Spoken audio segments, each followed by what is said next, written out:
Hey, everybody, and welcome back to Inside Update, brought to you by InsideInvestigator.org, nonprofit journalism to root out corruption in Connecticut. I'm going to skip the rest of the spiel today. You already know you can donate and subscribe on the website. We want to get right into the three topics we have on the list. First, what happened in the legislative special session this week? Second, a closer look at Trisha's closer look at UConn's Puppet Museum. Going to dig into that. And finally, we're going to be checking in on a new lawsuit following Marc's DCF-funded shelter investigation from a few weeks ago. We talked about it while he wasn't here, but now we get to get more out of him. So I'm looking forward to that. Let's start with the special session, though. I know this was a big topic, came at a governor's proclamation. Catherine, what actually happened on the floor there? Yeah, so basically the, kind of headline of the special session was moving the date of Connecticut's presidential preference primary forward, which if you watch the session, you pretty much wouldn't know because I think they spent about 10 minutes discussing it. The big headline of the day was really the ongoing scandal in Bridgeport, as well as the use of absentee ballot drop boxes. And so basically what happened was Republicans in both chambers attempted to, let me back up a little bit. So one of the items in the proclamation was for funding for an election monitor, specifically for Bridgeport, giving funding to the Secretary of State's office specifically for that position. So legislative Republicans kind of seized on this to ask a bunch of questions and to, bring in what's going on in Bridgeport. And they attempted to introduce a bunch of amendments to the legislation that was dealing with this and a couple of other things that would have, either completely gotten rid of absentee ballot drop boxes or, somehow changed the way that they're used. Most of these amendments were, not allowed because they didn't have anything to do with the special session, right? In a special session, the legislature has to stick to specifically what's in the governor's proclamation, because if they don't, right, it's basically open season and anybody can bring in anything, and we would probably still be watching that session. So basically, Democrats' response to this was, this isn't in the proclamation. What's going on in Bridgeport is still an ongoing investigation and we don't have all the facts yet, and it's not necessarily appropriate to try to legislate on this without the benefit of a legislative hearing and letting the public have their input. So ultimately, even though, everything that, or most of the things that were in the governor's proclamation ended up being passed, those efforts to, alter how absentee ballot drop boxes are used were not. Wow. Okay. So I feel like I've been hearing about the absentee ballot and Dropbox stuff for years now. I mean, Marc, you've seen this in Connecticut for a long time. I know we've all seen it in other states, but this seems like it's just kind of a continuation of what has been a long-standing point of contention for elections here, right? Well, I mean, depends on how you define long. I mean, these things came out during COVID, right? And the point, because I watched some of the hearing as well, and that point was made on the House floor that, this is a holdover from COVID. Is it necessary given the potential security issues surrounding them? It was even, those kind of issues were even raised during COVID and the elections that happened during those years. But everybody deferred in the name of safety to having these drop boxes. Now they're still here. So, a lot of things that we had during COVID, we don't have anymore, but we still have those. Was there any indication about where it's going to go? Obviously they couldn't deal with this because of the special session, but I expect that this is going to come up again at some point in the near future. Yeah, absolutely. I would expect that this will come up during the next session, right? Again, numbers aren't necessarily on the Republican side in the legislature. So, unless something shifts between then and now, I wouldn't expect that we're going to have a much different result than we did this past week. And, it's going to be coming up in the 2024 election because there's going to be a vote held on whether to amend the state constitution to allow for essentially no excuse absentee ballots. So, this is going to be with us for a little while. And, to Catherine's point, the Democrats like this. They want to keep those drop boxes. They want to keep the absentee ballot votes, and the Republicans aren't in much of a position to push back on that. All right. That's good stuff. Thank you both for watching, but also there was some good reporting. I really enjoyed that, Catherine. Trisha, I mean, puppets are probably second to clowns in terms of creepy in my book, but it seems like you actually had a good time exploring this museum. Tell us a little bit about this Inside Oddities. Yeah, I did have a good time exploring the Puppet Museum. It's part of the University of Connecticut out in Stores. It's a very small area. It's just a couple of rooms, and they have some, additional areas in the back with the performance space and a workshop. But I agree with you that puppets are very creepy. I definitely think clowns are worse. But they're people, and also there isn't a Stephen King book about puppets, I don't think. Correct me if I'm wrong. That's good. Surprisingly anyway. But in the same way that I'm creeped out by certain types of puppets, mostly marionettes, I find them to be kind of in the uncanny valley, and very disturbing, although very effective. If you're trying to be creepy. There are other puppets that people love, right? Like Sesame Street and the Muppets in general, anything Jim Henson. I'm a big fan of the Jim Henson Creature Shop, which is not just, Sesame Street and the Muppets, but it's actually things like The Dark Crystal, and, things that were done that way. One of my favorite shows as a teenager was Farscape, which has a whole bunch of these like giant animatronic puppets.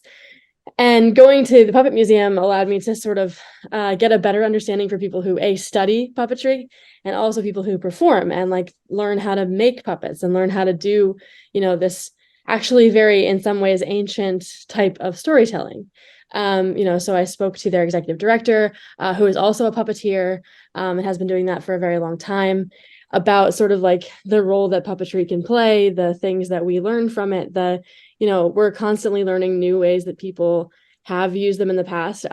Right now, they have a display of these leather painted shadow puppets from India.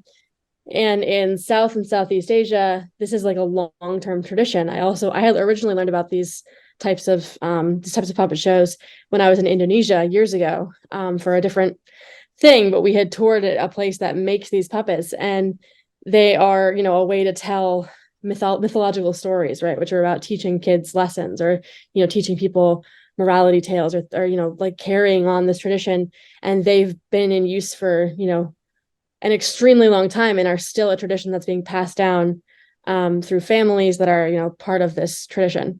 So that's one of the ways that it's very cool. But in our conversation, we also talked about how like puppetry doesn't just have to mean hand puppets, right? It doesn't have to mean shadow puppets. It doesn't have to be marionettes, which scare me. It can also be things like sports mascots, right? Anything that's a character that is being puppeted in some way counts to them, like any kind of material performance.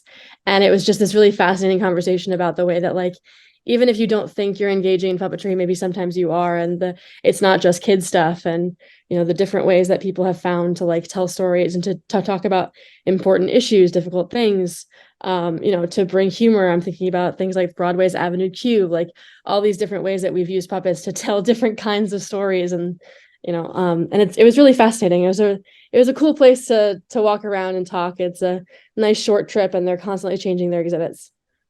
I have not thought about Avenue Q in years. That is a throwback reference.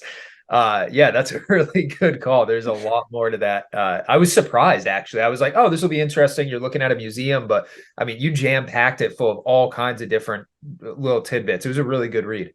Yeah, I mean, he told me about some of his colleagues, not necessarily at UConn, but other people who study material culture and other people who study puppetry as an art form, and as a cultural touchstone for a lot of people.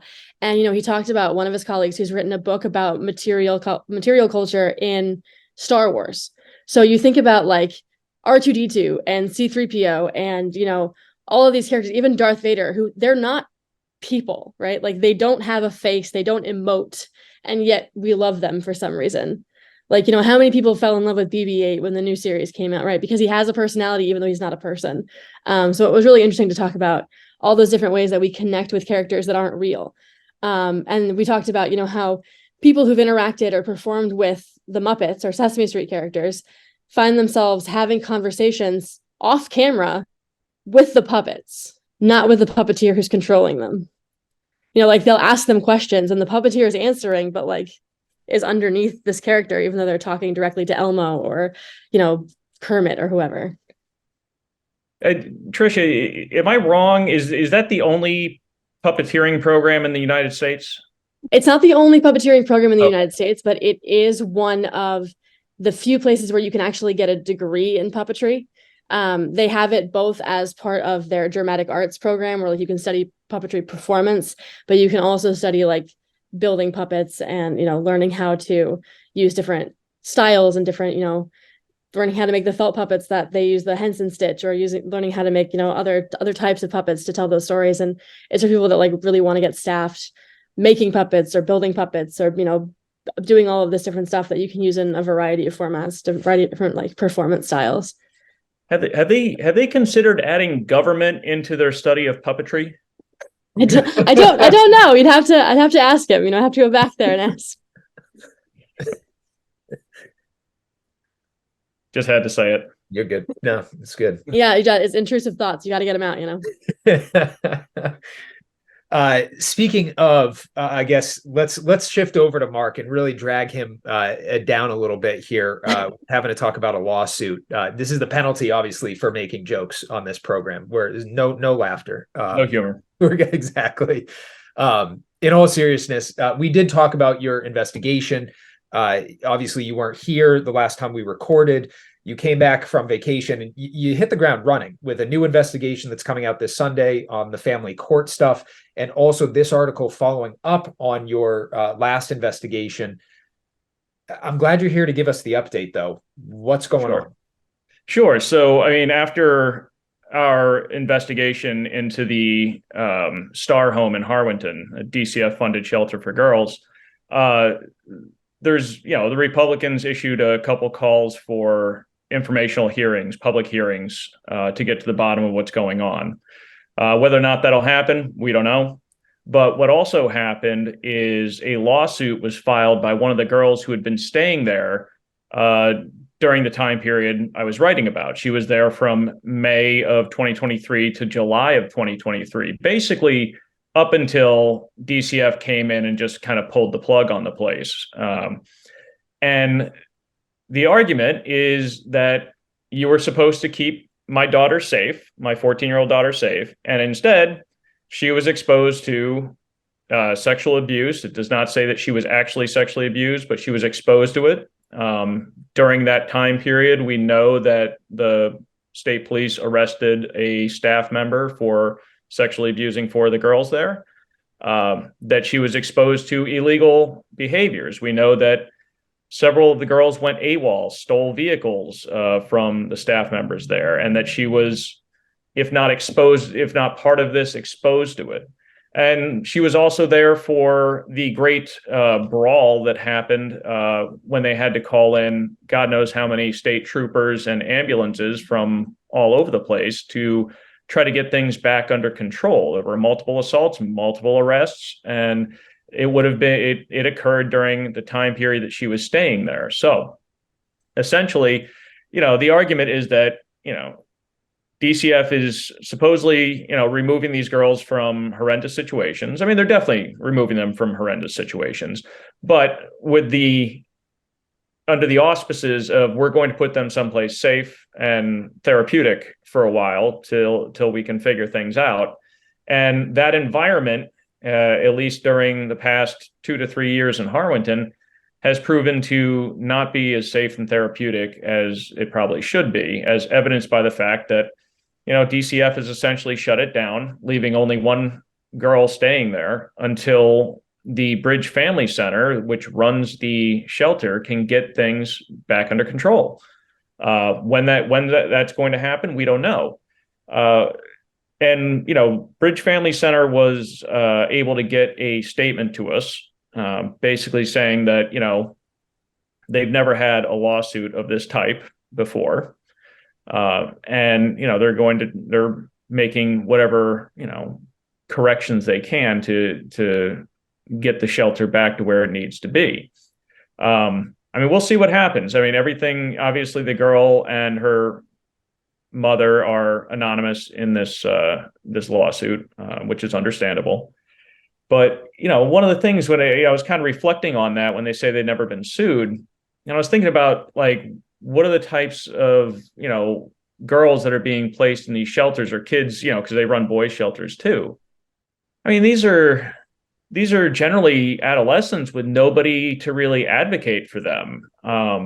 They're being taken away from horrendous family situations and being put into foster situations. So even if they had a terrible experience at one of these shelters, or any of them across the state, who's there to advocate for them? Who's going to file that lawsuit? Who's going to say something? Because they're going from one situation where they're not being cared for to another situation where it might be a temporary, foster home or something like that. They're not going to step up to do something like this. So, yeah, I mean, you've never had a lawsuit, and that's great. But also, like, who was there to really do it on behalf of these kids? So, we're going to wait and see. We're going to keep following that story. Does the DCF have oversight responsibility on do you know anything about the check-ins or something? It kind of reminds me that, who watches the watchers, or great power, great responsibility type stuff.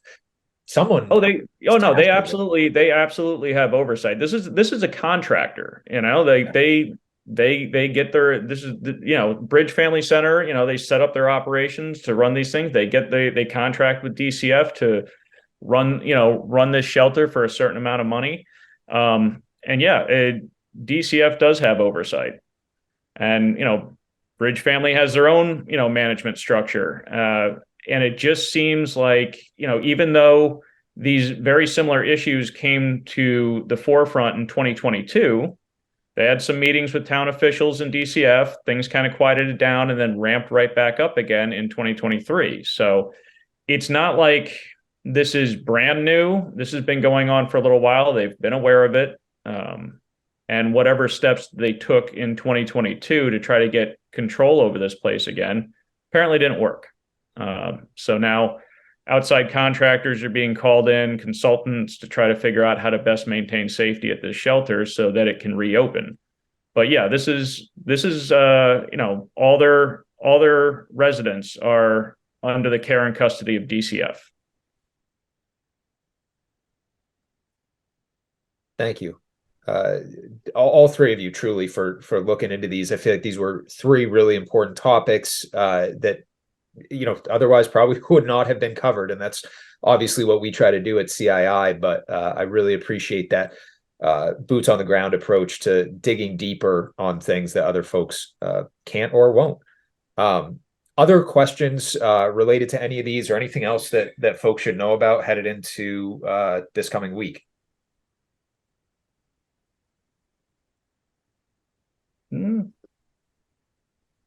All right. I don't have any particular headlines that I think people should know about, but I always want to be, anytime I talk about oddities, I always want to ask people to like send me oddities.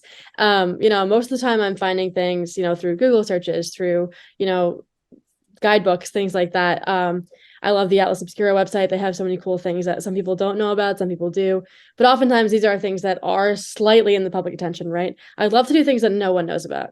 Is there someone with an interesting collection? Is there a location you think is cool or has an interesting history? Is there local lore that I should be talking about? I would love to hear more about that. So, send us those tips as well as your corruption tips. Those would be fun.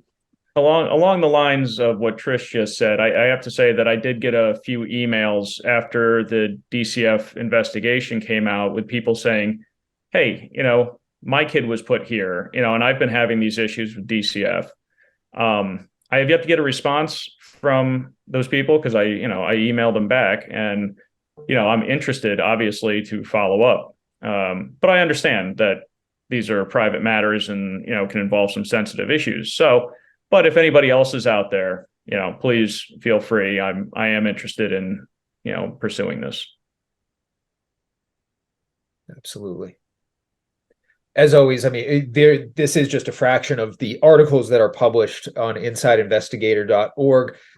These three are publishing new content every single day on top of writing investigations in long form style as well. A big thank you to each of you who are subscribers, who watch this, our donors, who allow us to do this work every single day. We're a nonprofit newsroom, so it means the world to have your support as we wake up every morning knowing that we have the financial means and business resources to actually do the job and do it right. And a huge thank you to all of you for watching Inside Update. We'll be back in 2 weeks. And until then, be well, stay safe, and stay informed.